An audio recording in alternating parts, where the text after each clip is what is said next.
excited about. We have Daniel Weaver, who is the Vice President of Medicare and Medical Quality Programs, joining us for the next presentation. Dan, after 15 years as a BPO, Dan served as the Director of Programs at Highmark Inc., where he led Medicare Star Rating programs for over 5 years before joining the Gateway Health team to establish a quality program focusing on delivering a 4.0 plus star rating. That role expanded to include responsibilities across all government quality rating programs, quality improvement and accreditation, and risk adjustment accuracy and revenue management. With a focus on applying tenets of operational excellence and continuous improvement to the quality improvement space, Gateway Health's Medicaid program improved to a 4.0 accreditation score, and the Medicare program achieved the company's first 4.0 Medicare star rating. Dan, pleasure to have you here. Really looking forward to this presentation and the insights on how you can improve quality at the level that you have led the organization. Thanks for sharing your journey with us. Thank you for having me. So it's a pleasure to be here. It's certainly been a lot of great presentations up to this point. Looking forward to sharing a little bit about Gateway, what we do, what we've accomplished recently, and really how that fits into, I think, today, the last couple of days worth of discussion. So first and foremost, just a little bit about, the topic today, really. Quality as a program. We think of these quality rating systems. When I meet with most executives across the companies, the bottom line is that in a lot of cases, they affect your revenue. And when you really try to dig deep into the programs, there isn't necessarily much beyond a surface level understanding of the programs unless you come from that quality space. You think of your chief medical officers, you think of the folks that really play in clinical services. But the decisions that we're making, in the last 3 to 5 years, really affected by the way that the government is making revenue so relevant to these programs, has really changed in a lot of ways, the ways that health plans approach, what we do on a day-to-day basis, some of the investments that we're making, some of the process improvements and changes that we make for long term. So this is a great year to highlight how founding what you do in that space, in this methodology, in any of these methodologies, in this mentality of continuous improvement, really can help make a determination of how successful you are for the long-term future. So I really wanted to use this year, I wanted to use what's happened with COVID to sort of highlight the way that the government radically changes how we have to focus, talk about what those programmatic changes are this year and really what the implications of that mean. It's more about what does it mean for us, or the so what of it, if you will. And then a lot of plans are put in a position where you're making decisions. And some of those are short-term decisions, some of those hopefully are longer-term decisions, but every decision that we're making has consequences. And so I'm going to use the practicality of what's going on this year and the successes that we've had recently at Gateway Health to highlight how applying those larger principles, those larger methodologies, the concepts of innovation, the concepts of continuous improvement, things that you've all been speaking about for the last couple of days and that you've all heard about in the last couple of days, how that really can make an impact here and show that quality has some rigorous demands. It is not a forgiving, spouse, if you will, and you really have to think exactly how you can be successful, but you have to do it in rapid fashion. So I want to have a little fun with it at the end, called coloring outside of the lines. It's really how we can sort of loosely apply some of these methodologies and think through the decisions that we're making, but do them with an eye on success. So first and foremost, just to put it into perspective, who cares? Why is Gateway here? Gateway Health is a relatively large MCO. We service about 330 to 350,000 members.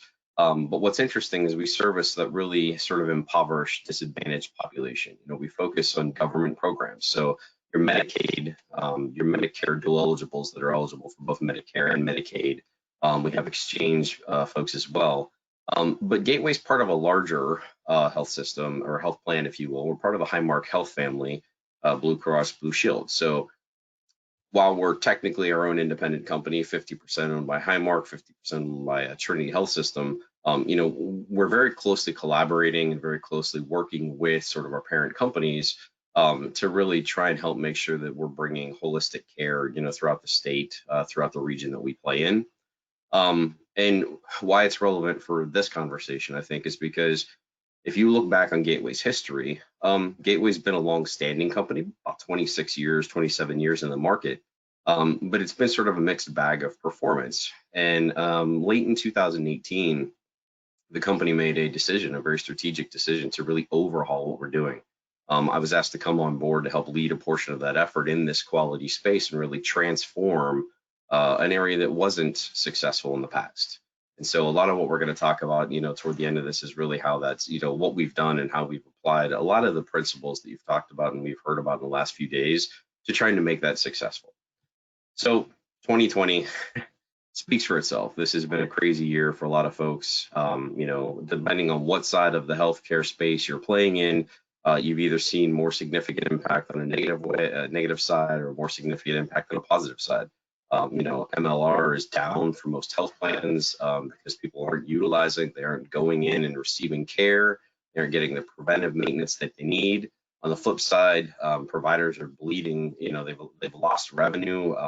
They're struggling to maintain their work. Hospital systems in some cases are strained. Others have made investments anticipating, more severe impacts from COVID than they had. And the biggest thing is there's no consistency. There really hasn't been any one sort of solution or one sort of problem that we've dealt with. It's really been disparate across the entire United States. So speaking about quality and what does that really mean for us, you will see my slides are word heavy. I put a lot of information on there so that you have it, because I do know that these are recorded and you'll see them later. So should you want to view them, share them with somebody, that's up to you. I am not a person who's going to sit there and drain this. The gist of this is that COVID is a huge catalyst. We've seen unprecedented change in 2020 from the way that the rating systems work, from what data is used to actually measure performance, to how we are going to actually affect the ratings, the quality, the measurements of quality. Providers have been severely impacted. Everything from their workflows to their capacity to just being able to function as a provider, new, sort of restrictions and precautions that have to be put into place. It's really changed their paradigm in terms of how do they continue to provide service. Telemedicine has emerged this year as a very interesting alternative, especially in the Medicare space, and even in the Medicaid space in our state, at least. It wasn't heavily utilized before. So how it's utilized, what you can and can't do with it, how it impacts your quality rating results, just sort of the whole picture has really been driven in a rapid, forced change that wasn't anticipated. I've been at conferences over the last 3 years, and I've heard telemedicine brought up as a question mark every year prior to this year. Vendors were always curious to know, what are health plans going to do to sort of drive telemedicine? Is it ever going to be a thing? What's CMS going to do to make sure that plans are, and payers and everybody, have the right processes, that providers can get reimbursed appropriately, that it makes fiscal sense for us to do this? And in 2020, everything just radically changed. All of the guidance that came down from the government, the just pure functionality of it, if you will, the feasibility of being able to go into a doctor's office in the midst of the pandemic has forced an evolution in that part of healthcare that people were not necessarily prepared for proactively. In addition to that, there's a variety of other implications. You think about supplemental services, a lot of plans in my sort of, space that I play in quality, we're constantly looking for ways to supplement the work that providers are doing for the members that are either disadvantaged and can't get to their doctors, that deal with, many of the social determinants of health, like transportation barriers, housing insecurity, food barriers. There's just so many challenges that people face that we're always trying to come up with innovative solutions and take those into market. And what I think is really interesting is that you've seen a forced shift of that, obviously, this year, just because of the fact that, so many community-based activities were just stopped. In-home services were stopped sort of, disparately, I guess I'll use that word. You know, what you'd see from one company was different from what you'd see the next, because different folks were sort of, you know, determining whether they met the definitions of essential service or not. So some things you may have relied on as a part of your strategy in the past were just immediately stopped, and you didn't have an opportunity to continue those. So this year's forced evolution, right? We've really had to think differently. We've had to change. And then there's the longer term implication. You know, I put chronic conditions, chronic complications on there because we are seeing a lot of avoidance this year. Obviously, people are scared about going to the hospital. They've been scared to go to their PCP, or they can't get in. And so some of those folks that deal with long-standing chronic conditions, you know, diabetes, hypertension, congestive heart failure, any of these types of things, you know, that require maintenance care, really. You know, we're seeing exacerbated episodes when people do show up at a hospital because they haven't necessarily been getting the care along the way that they should have been. And how we are reacting in this healthcare industry to trying to fix that is obviously forcing a lot of interesting change. So I threw some telehealth notes up here, not because I want to dive into this and give you any of the detail, but just because it may be relevant, you may be interested in understanding it. CMS has really transformed what they've done with telehealth. It's a prime example of how there's been a reaction to this pandemic in a way that has forced unexpected change. And it's interesting because they've really, you know, allowed for a lot of things that they haven't in the past. For any of you that are familiar with the risk adjustment space, you know, CMS is very interested in making sure that we provide the most accurate depiction of our members through claims and through encounters, so that, you know, we are reimbursed at an appropriate rate to provide for their care. In the past, telemedicine really wasn't an option for that, and they've adjusted a lot of their processes, which means massive financial implications to health plans, both in terms of how do they actually go out and capture this information, how do they, you know, facilitate those encounters, as well as, you know, making sure that on the back end that information is being ingested in a way that is sustainable and appropriate to actually generate the revenue that you're expecting. I'm not going to dig into this detail, nor as we get into this slide, am I really dive into it. What I wanted to highlight, especially if you focus down kind of on the lower right corner there, is there's a lot of implication to what can be done with telemedicine. In the past, you really had very limited options, and it was basically, I'll just, for lack of a better term, say, a wellness check. You know, I mean, if you had a scratch or a scratchy throat or something, you could do a basics, you know, encounter, especially in that Medicare space. What we can do with them now is really dramatically different. It affects a significant portion of the measurements that are part of these various quality rating systems, and it affects the way that you can influence care. It's dramatically different than it's been in the past. So really, what's it mean? What are the implications? Why do we care? When you're thinking about quality in the landscape of healthcare, we usually get a decent sized budget. For those of you, especially in the financial end, or if you play in that sort of IT and operational space that support programs like the quality programs, there's usually a lot of asks. We're constantly, you know, bringing in some new vendor. We're asking for some new enhancement to the system. We are, you know, challenging the sort of status quo, if you will, of how we've done things in the past, and forcing, you know, a need for something new. One of the biggest spaces there is member engagement. I'll talk a little bit more about some of the quality implications in a second with the programmatic changes this year, but member engagement as a whole is really a heavy focus within the quality space. You know, we want to provide a holistic solution for our members. We want to make sure that we're providing the best possible service, the best possible quality of care. But what's happened this year, the changes in the landscape, really affect that in a much different way. And that infiltrates every element of the operations at a health plan. Everything from how you enroll your people, how you market to, you know, new members, and how you try to maintain and you know, keep the folks that are doing well, that you want to have on your service, that are generating revenue for you.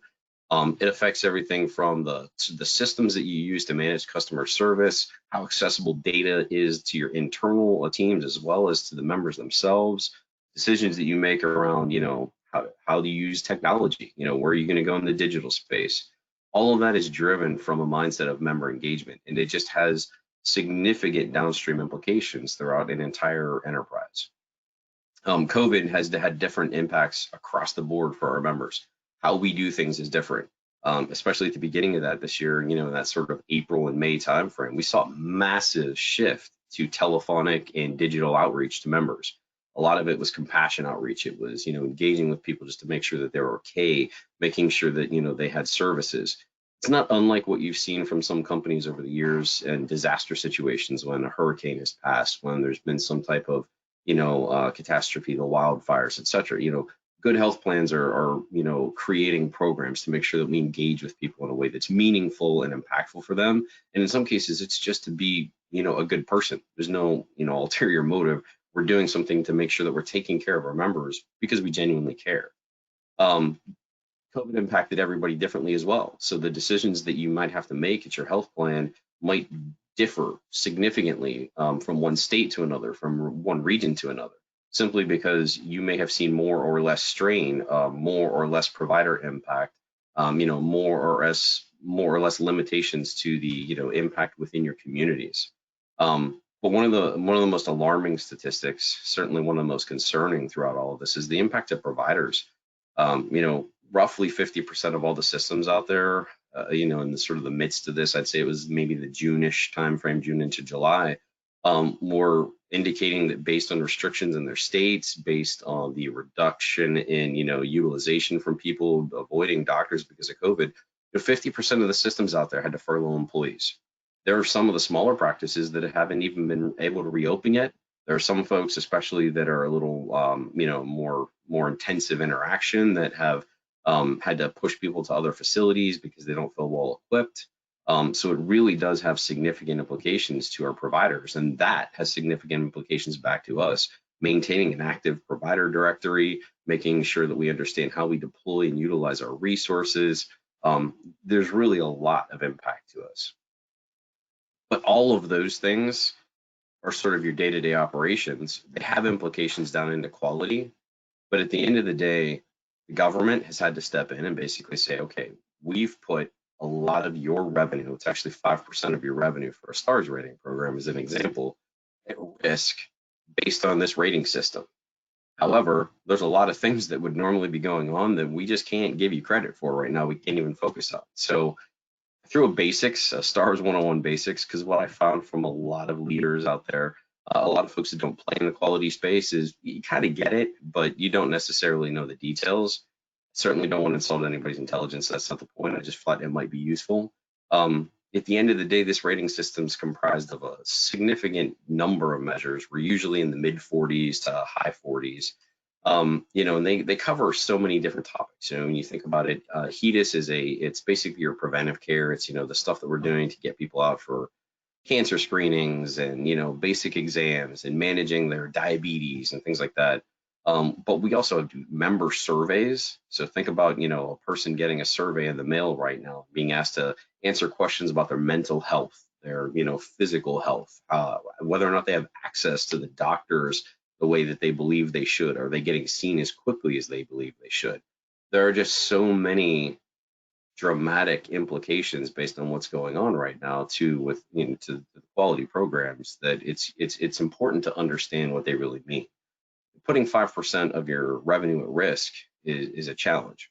But the biggest thing I'd like to tell anybody when we talk about STARS as a program, as an example, and I see it consistently with the ACA's quality rating system, as well as our Medicaid pay for performance programs, if you're in one of those states that your state uses that, is that the reality is the clock resets every year. These are not a program where you can establish something and now you've got a 3, a 4, or 5 year program. Every year, the set of measures changes slightly. Something is more important than it was the year before. Something goes away that you've invested time and energy, or you've built a system to support. They add in something new that forces additional change. Just by nature, quality is creating a scenario where we're constantly forced to try and improve. And for, to sort of exemplify that, there are actually 2 quality improvement measures within the quality rating system for STARS ratings, and they are the highest weighted, most impactful measures of all, and they literally measure how well you have improved at an individual measure basis over prior years. So for the folks that don't want to know the nuances, don't need to know the nuances of what every measure does and what everything does, one of the biggest things to keep in mind, the clock resets every year. And the most important element is we have to continue to get better than we were before. Now, spread that out across the fact that there's over 600 Medicare Advantage plans that get, are competing for star ratings on an annual basis anyway. And now all of a sudden you realize you're being scored against the curve. So while you're trying to improve, while you're trying to do a better job, everybody else is as well. So big impacts this year. Again, I'm not going to drain the details. They're here in case you want to refer to them. If this spurs something and you want to take it back and talk to someone in your own organization. The reality is they've changed the weightings on a handful of measures. Controlling blood pressure is a great example. It's jumping up to a 3-weighted measure. So you think about, hypertension out there throughout the United States is an issue. It's one of leading impactful, conditions that influences other things and can affect, obviously mortality. So, maintaining and actually managing that level of control is what they're concerned about, and they're tripling the value of that. Surveys, the ones that I mentioned earlier, where you're getting asked questions about how happy you are with customer service, how happy you are with the access that you're getting to your provider, if you're being seen as quickly as you think you should be seen. These are all perceptions. These are all questions about how a member feels about what your health plan is doing and how well you manage your providers. They used to be weighted at 1.5. Their measure was worth 1.5 times as much as an average measure. Well, in this new system, they're jumping up to 4 times the weight of a single measure. So there's 8, 9, 10, CAPS measures. It varies from time to time. Let's call it 8 for simplicity's sake.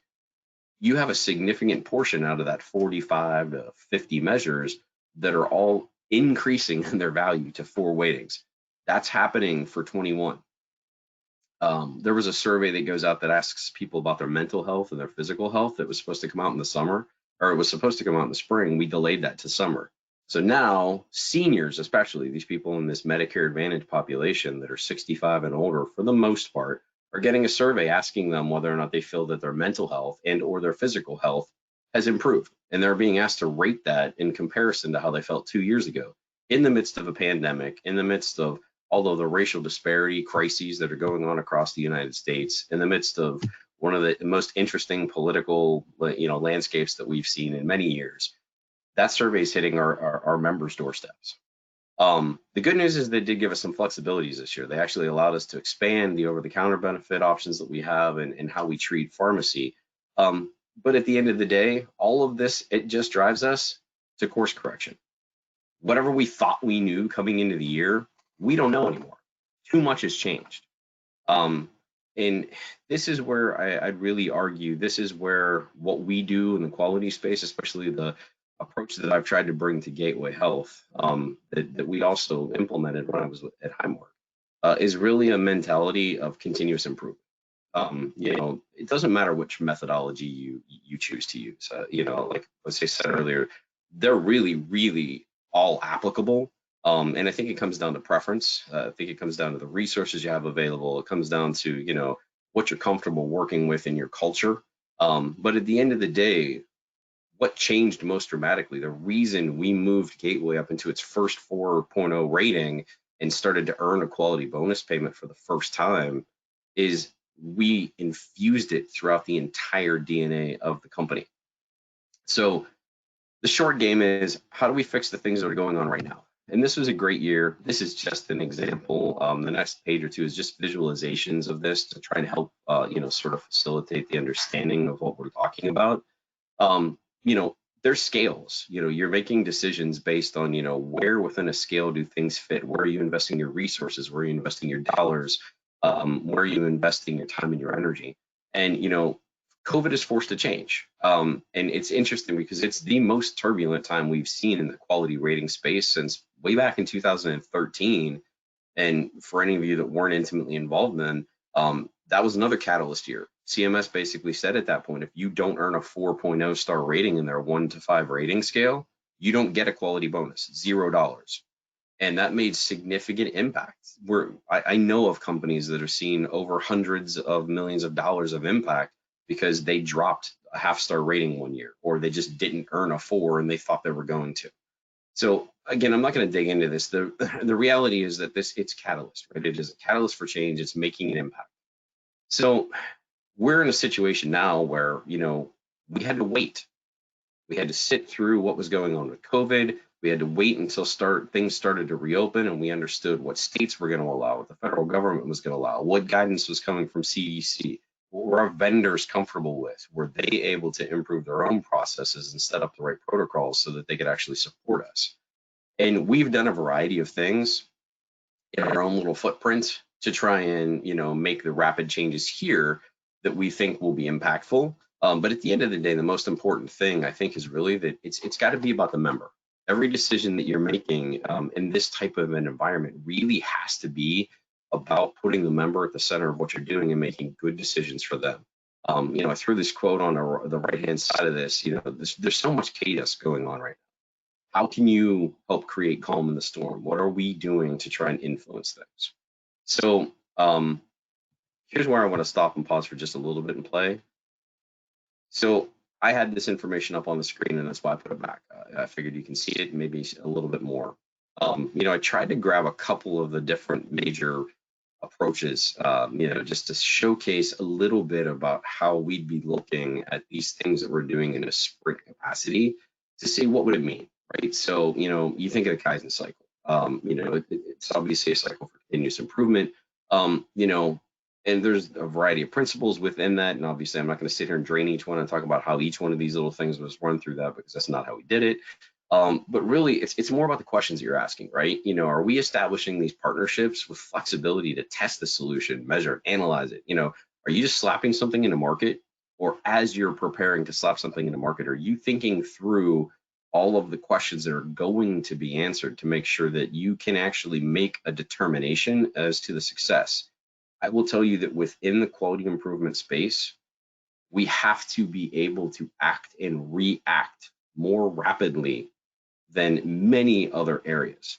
Because if something's not working, you don't have the luxury of waiting to see 12 months, 18 months, 2 years, whether or not some things make the impact that you need.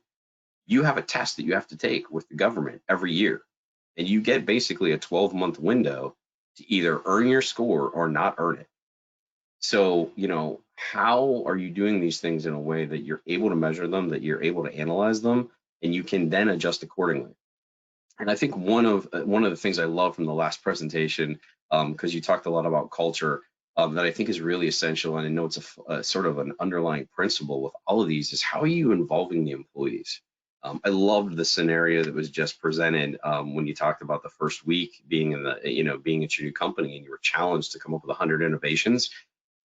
I 100% agree. The people that sit in the room every day that know this stuff in and out, they get stuck inside their own box. One of the biggest challenges that I have faced in the last 8 years of doing this specific type of work is starting to build new relationships and challenge the paradigms, if you will, with people who have been embedded in quality improvement, even parts of operations for just years. They have a way of doing things, and it's difficult for them to necessarily think outside of their box.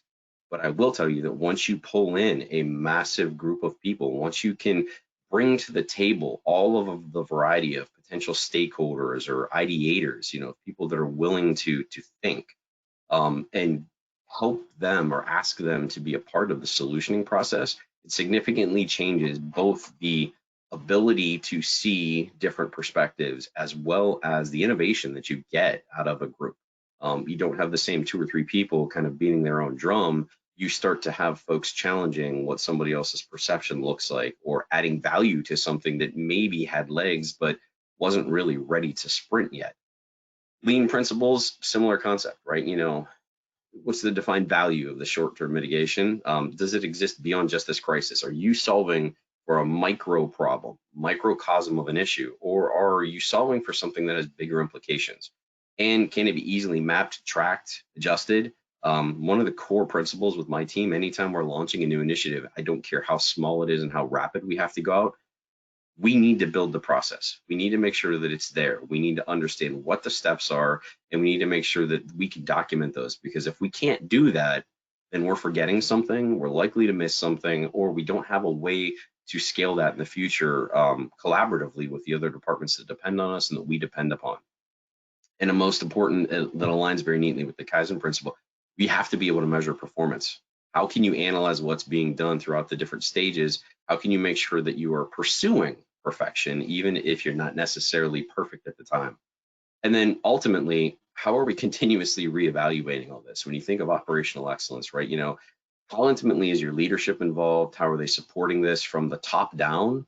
How, what does the culture of your company look like to support these rapid changes? I can think of many years in various different industries where you walk into a year with a budget and you have a laundry list of items that you're supposed to do, and deviating from that budget becomes the most painful process that you've ever experienced. Quality improvement is a space that does not allow for that rigid approach. We have to have that flexibility, and that comes from the top down. If my CFO isn't on board with how important quality is, if my executive leadership team that we meet with and share and ideate regularly isn't on board with rapid assessment and improvement, then we're going to be mired in whatever lack of success is going to result from that for an ongoing basis. There are long-term implications of this, right? Again, I'm not going to drain the details. They're here just in case you're interested. There's a lot of things that happen when we're making these short-term decisions. And if you take the right approach, if you're thinking about things in a bigger, longer-term picture, then you can account for some of those through simple checks and balance processes, right? Think about what's the risk management. Compliance, especially in the government program space, is critical. You can't make a decision that doesn't check enough of the boxes to be able to move forward. You have to make sure that whatever you're doing rapidly, you're prepared to adjust it, but that you're creating the right documentation, that you're creating the right policies, that you've developed everything that you should have for any program. And you obviously have to account for that in your planning and your implementation processes. Data is integral to any success. You have to make sure that you have that information from the get-go, that you're planning for it. In the past, have seen people launch a rapid program with a vendor and not even think about how are we actually going to get the data on the back end. And then getting that data becomes more of a hassle, more of an issue than it actually ever needed to be if we had just stopped for 2 seconds to say, hey, we're going to need these 5 things. They're critical to our ability to measure success. If it's a good idea, if you launch something rapidly that really works well, there's nothing worse than finding out it's not scalable or it's not sustainable. Think through how you're building it from the very beginning to make sure that that quality improvement mentality, that continuous improvement mentality is really infused into the DNA of what you're doing so that you're making smart decisions along the way. And again, I'm not going to drain all of these. You can understand cost optimization becomes an issue the longer the program runs. You need to find efficiencies, etc. But at the end of the day, because I know we're almost out of time, I wanted to talk just briefly about coloring outside of the lines, right? In short, what I would say is a lot of these principles, a lot of these program mentalities, it doesn't matter if you're talking lean, if you're talking,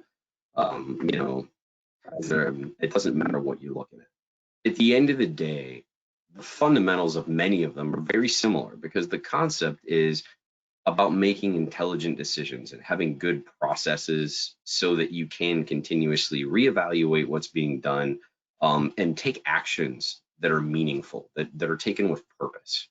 So I threw the lean construction on here, the simple, plan, do, check and act as a simple guideline to think about this within the quality space, right? We have plans. We have long-term planning cycles for every quality cycle. The government gives us insights sometimes, 6 months to a year and a half, 2 years even before they're going to make a change. So we have time in some cases to think through and long-term plan for that. At the same token, we plan for the fact that we're going to have to rapidly adjust and replan throughout the course of a normal year. A lot of what gets done in the quality space can't be that sort of traditional foundational strategic directive.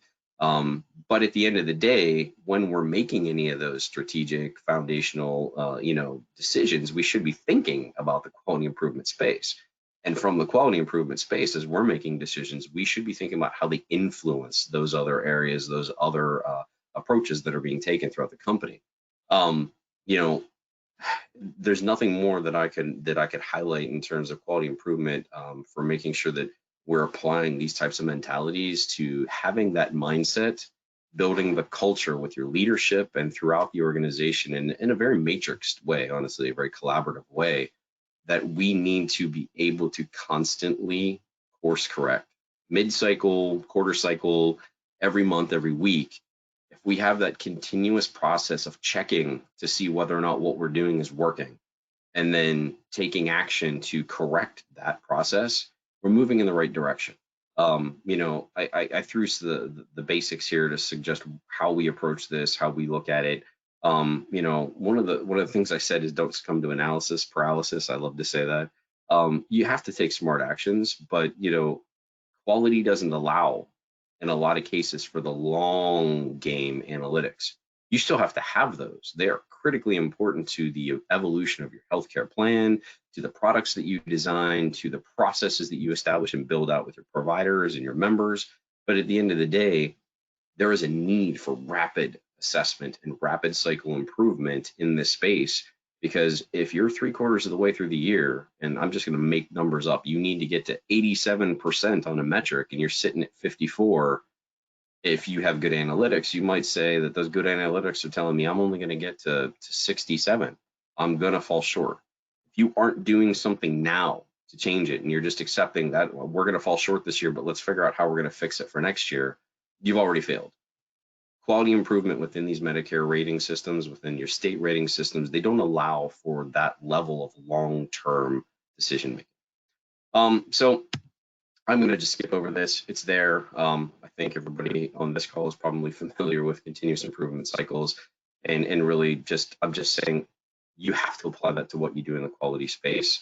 And that was the difference maker, if nothing else, in terms of improving performance. We rooted process. We made foundational changes to the operating model and to the support structure from our leadership at this company. And then we've adopted this methodology to continuously reevaluate what we're doing and make good decisions for the future. Are we doing it well? Should we stop something? Should we start something new? Should we modify what we're doing? And we constantly are forcing, innovative ideation to try and figure out what haven't we thought of yet. At the end of the day, what I wanted people to take away, was just basically make smart decisions. You have to build this into your organization. Quality needs to be a priority if you want to be successful, and it has to be infused across the board throughout your entire leadership team.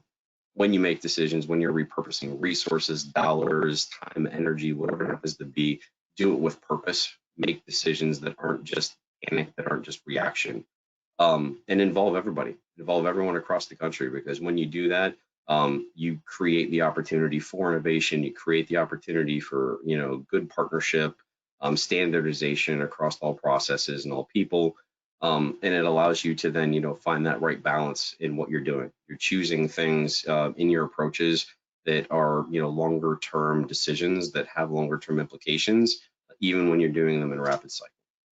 So I know that we're about out of time, and I'm going to shut up now so that if anybody has a question, I can do my best to try and answer it.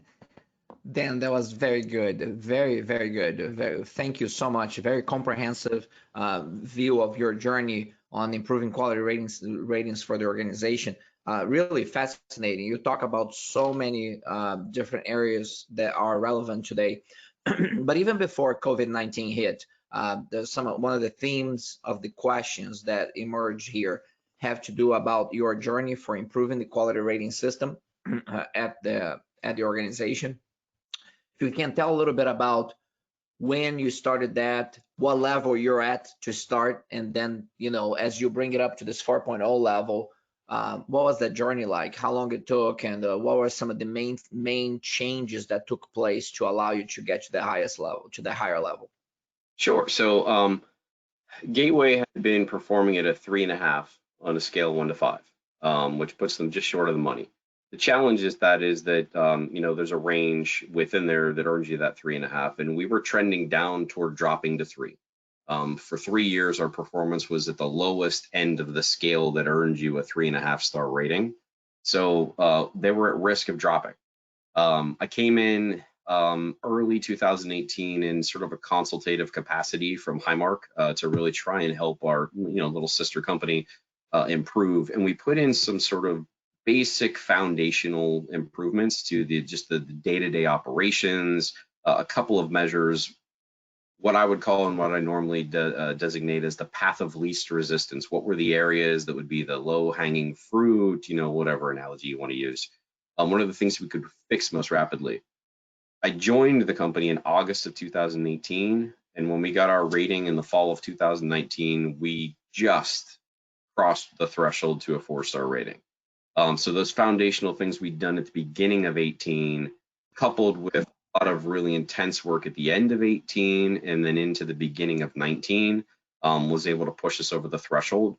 This year, in 2020, we're in a scenario where obviously a lot has changed, but we've seen that continued performance improvement growth from the time that we started until now. We've improved almost an entire star rating within that system. We've moved toward that 4.5-star threshold.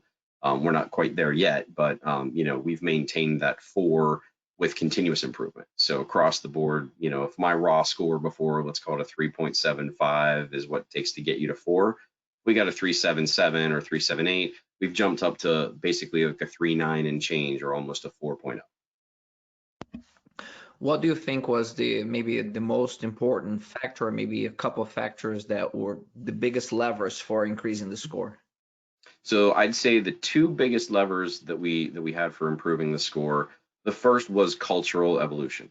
We actually, went through a massive overhaul with our C-suite and with leaders across the company around the time that I joined in 18. And with that, it started just a foundational change in the way the company approached quality. We had CEO level down support. And with that, we ensured that there was good corporate communication, education, awareness. We really started to infuse quality awareness into the company's DNA to make sure that everybody was aware of what's going on and that all leaders were sort of speaking from the same playbook. And then the second thing would really be the design of a effective playbook. The director of my programs is a 6 Sigma black belt. And my entire team of folks that improves quality performance are project and program managers that have disciplines in various areas, like either marketing or provider office management and things like that, so that they sort of can bridge the gap between the healthcare world as well as this traditional quality improvement and continuous improvement space. Founding what we do in those types of principles allowed us to make better decisions and to build a playbook based on where we had deficiencies, so that we were targeting the areas of underperformance in a way that was going to build sustainable continuous improvement. Terrific, terrific. I want to relay a couple of comments here. Satyan Harvey, one of our participants, is saying, great presentation. Thank you for sharing with us. I have a question from William Fuller, who is in Oregon. And William asks, am I correct to infer that the forces of markets and regulatory agencies are driving us to the same quarterly results operating modes as other enterprises? Have healthcare organizations become a lot more like, for-profit enterprises in the quarterly results approach? I think that's a very fair assessment. I don't know that I was directly trying to infer that, but yes, I would argue that is true. There is so much of a financial implication to a health plan, even those of us that are, we're 100% non-for-profit. Because what happens is, if we lose that funding, if we don't earn that quality bonus payment from the state or from the federal government, then that significantly impacts the products that we can then offer to our members. So that impairs our ability to be competitive in the market on an annual basis when we recruit new membership or try to retain the membership that we have. It significantly impacts all of the things that then create the budget dollars to invest in system upgrades and core platform improvements and all the things that we need to do behind the scenes to be successful. Very good. Daniel, from your presentation, it looks like with the pandemic and everything that happened, it seems like this fourth quarter is like incredibly busy for you and the organization. I can only imagine. And probably with 2021, whether or not we have an effective vaccine or not, there's a lot of uncertainty. And we have about a minute left here. I mean, how do you plan ahead? How are you moving with the organization forward amidst so much uncertainty?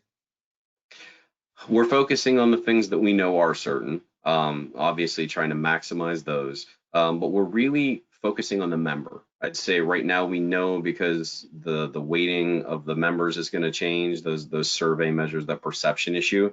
We're really trying to hone in and focus as much as we can there. But as we're thinking about the programs that we implement over the next couple of months, as well as what we do into the first half of next year, we're thinking about flexibility, agility. How can we potentially deploy something that if we had to delay it, it's not going to cause any significant impact? Or if we had to move it up on the schedule, that we could do that easily. We're trying to think from that mentality as opposed, think of it more like a, mobile clinic out in the community versus brick and mortar office. We're trying to move toward that mobile, flexible environment with every decision that we're making and be less grounded in that stationary sort of rudimentary process. Very good. Daniel Weaver, know how busy you are, so much ahead of you coming up, and great presentation. Thanks for sharing your insights, experience, and a lot of great practices with our global audience today. Thank you. Thank you. Ladies and gentlemen, that was Daniel Weaver from Gateway Health. So real pleasure to have Dan with us. And very comprehensive review of the quality rating system and how that drives organizational performance and organizational behavior. So very, very interesting to witness that. Our next guest at the top of the hour is Mohamed Hamani, a senior executive and leader in healthcare, and he is going to talk to us about community wellness in the midst of a pandemic and how to address the social risk factors on a community level. So a very interesting review of the impact of COVID and in health from a community perspective. So we'll see you back at the top of the hour. Thanks for engaging with us in the sessions. Thanks for the great questions. If you have additional questions or comments, go onto LinkedIn and type or make your comment there under the post that we have for this conference. And I look forward to seeing you back again at the top of the hour. See you soon.